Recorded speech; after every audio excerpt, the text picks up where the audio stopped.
Hello दोस्तों, नमस्कार। आप सभी का हार्दिक स्वागत है। आज हम यूपी बोर्ड एग्जाम से संबंधित क्लास 10 की गणित में द्विघात समीकरण के सवाल लेकर आए हैं कि द्विघात समीकरण से किस प्रकार से यूपी बोर्ड एग्जाम में प्रश्न पूछे जाते हैं और कौन कौन से प्रश्न आने की संभावना रहती है।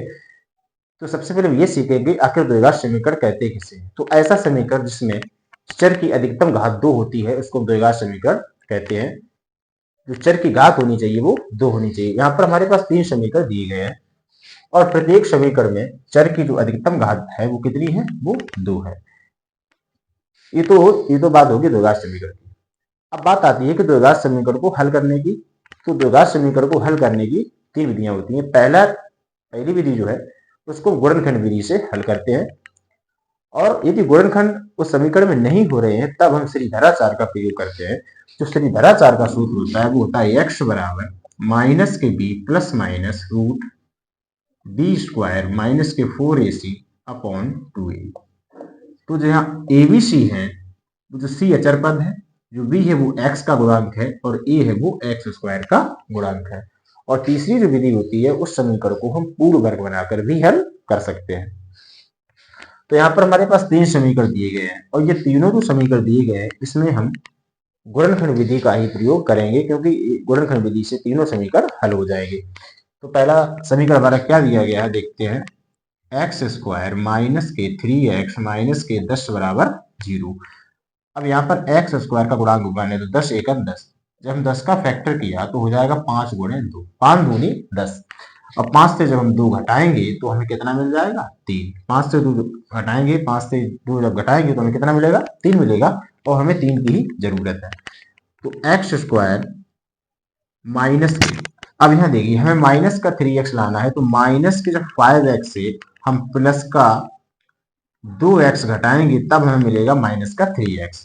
तो माइनस का 10 बराबर 0। तो एक्स स्क्वायर माइनस के 5x प्लस का 2x माइनस के 10 बराबर 0। अब यहाँ पर कॉमन लेंगे। कॉमन का मतलब होता है भाग। ऐसी संख्या आप बाहर करेंगे जिसमें इन दोनों संख्याओं में उस संख्या से भाग चला जाए।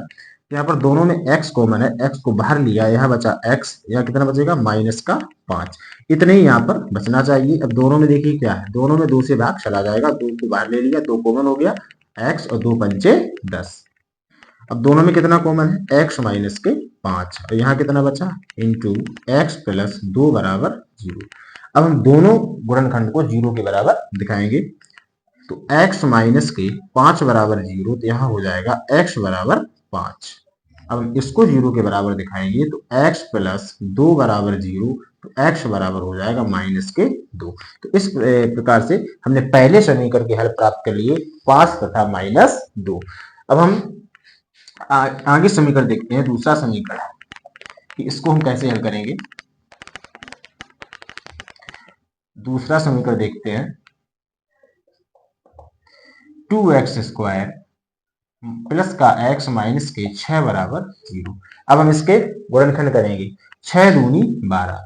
अब हम 12 के ऐसे फैक्टर करेंगे कि जोड़ने या घटाने पर हमको 1 मिल जाए। तो 12 का जब फैक्टर किया तो 4 तिया भी 12 होते हैं और 6 दूनी भी 12 होते हैं और 12 एकम 12 होते हैं। अब यहाँ देखिएगा, 6 में 2 जोड़ेंगे तो 8 हो रहा है, 12 में 1 जोड़ेंगे 13 हो रहा है, और 12 से घटाएंगे तो 11 हो रहा है, 6 से 2 घटाएंगे तो 4 हो रहा है। यानी कि इन दोनों की कोई भी आवश्यकता हमें नहीं है। अब 4 तिया 12 और 4 से जब 3 घटाएंगे तो हमें 1 मिल रहा है, यानी कि ये वाला फैक्टर हमारा यहाँ पर फिट बैठ रहा है। तो यहाँ पर इसके फैक्टर कर देंगे, 2x स्क्वायर 4x और माइनस का 3x, क्योंकि जब 4x से माइनस का 3x घटाएंगे तब हमें प्लस का x मिलेगा। तो 4x माइनस का 3x माइनस के 6 बराबर 0। अब देखिए दोनों में कितना कॉमन है, दोनों में 2 कॉमन है और x कॉमन है, तो 2x हमने बाहर कर लिया, यहाँ कितना बचा x और 2 दूनी 4, x प्लस 2। यहाँ देखिए दोनों में क्या है, दोनों में माइनस का 3 कॉमन है, माइनस 3 से भाग करेंगे, यहाँ बचेगा x और 3 दूनी 6, यानी कि x प्लस 2। अब दोनों में जो ओवेनेस्ट आ रहा है वो यहाँ पर x प्लस 2 आ रहा है, दोनों में कॉमन x प्लस 2 है, तो x प्लस 2 यहाँ पर कितना बचेगा इंटू 2x माइनस के 3 बराबर 0। अब हम दोनों को 0 के बराबर दिखाएंगे इसी प्रकार से। तो x प्लस 2 बराबर 0, तो यहाँ पर हो जाएगा x बराबर माइनस का 2। अब हम इसको दिखाएंगे, ये हो जाएगा 2x माइनस का 3 बराबर 0, तो 2x बराबर 3, तो x बराबर हो जाएगा 3/2। यहाँ पर 2 का गुणा इधर भाग हो जाएगा, तो x बराबर हो जाएगा 3/2। तो इस प्रकार से हमने दूसरे समीकरण के हल प्राप्त किए, -2 तथा 3/2। अब हम तीसरा समीकरण देखेंगे। तीसरा समीकरण हमारा क्या दिया गया है? तीसरा जो द्विघात समीकरण हमारा दिया गया वो दिया गया √2x² प्लस का 7x और प्लस का 5√2 बराबर 0। अब देखिए, जब हम इसका गुणा करेंगे, √2 का जब √2 में गुणा करेंगे तो 2 हो जाएगा, यानी कि √2 का गुणा जब √2 में करेंगे तो 2 हो जाएगा, फिर 2 का गुणा 5 में करेंगे तो 10, यानी कि √2 और 5 √2 का गुणा करेंगे कितना आएगा? 10। √2 गुणे √2 2 हो जाएगा, फिर 2 गुणे 5 कितना हो गया? 10। अब हम 10 के ऐसे फैक्टर करेंगे कि हमें 7 मिल जाए, तो 10 का सीधा फैक्टर हो जाएगा 5 दूनी 10 और 5 2 7, implies √2x² plus 5x plus 2x, 5 2 कितना हो जाएगा? 7 हो जाएगा, अब प्लस 5√2 बराबर 0।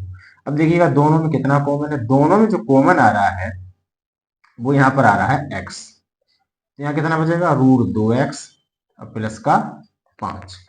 अब यहाँ देखिएगा, यहाँ √2 है और √2 का गुणा जब हम √2 में करते हैं तो कितना हो जाता है? 2 हो जाता है, तो यहाँ पर जो कॉमन हो जाएगा वो हो जाएगा √2, यहाँ कितना बचेगा? √2x और प्लस के 5 बराबर 0। अब दोनों में देखो कितना ओवेनिस्ट आ रहा है, दोनों में आ रहा है √2x plus 5 into x plus √2 बराबर 0। अब हम दोनों को 0 के बराबर दिखाएंगे, तो √2x प्लस 5 बराबर 0, तो √2x बराबर हो जाएगा -5, तो x बराबर हो जाएगा -5/√2। एक ये हल हो गया। अब हम दूसरे को दिखाएंगे, तो x प्लस √2 बराबर 0, तो x बराबर हो जाएगा -√2। तो कोई भी समीकरण दिया जाए, यदि उसके गुणनखंड हो रहे हैं तो गुणनखंड विधि से हम इसी प्रकार से आसानी से हल कर लेते हैं। और जो श्रीधराचार्य की विधि है, श्रीधराचार्य विधि से हम समीकरण को किस प्रकार से हल करेंगे वो हम आगे की क्लास में देखेंगे। यदि आज की वीडियो आप सभी को हमारी पसंद आई हो तो वीडियो को लाइक करें, शेयर करें और चैनल को सब्सक्राइब करें। आप सभी का धन्यवाद।